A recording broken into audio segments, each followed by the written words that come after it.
Hi, I'm Greg. Welcome to Goodbye Gluten.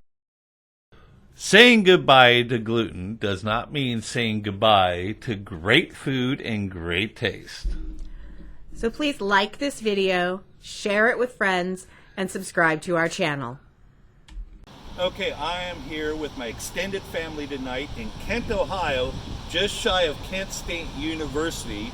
And we're going to be trying out this little restaurant area called Erie St Cafe. And it's actually inside the Venice Cafe. So why don't we go inside and check out some grub. Okay, so I ordered a gluten-free burger.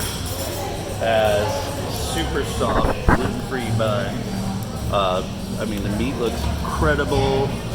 Fries just, oh my God, so crispy. It smells awesome.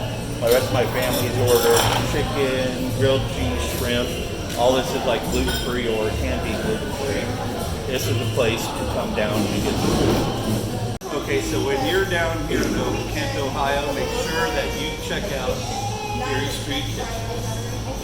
Remember what we always say here, goodbye gluten. Saying goodbye to gluten does not mean say goodbye to great food and great taste.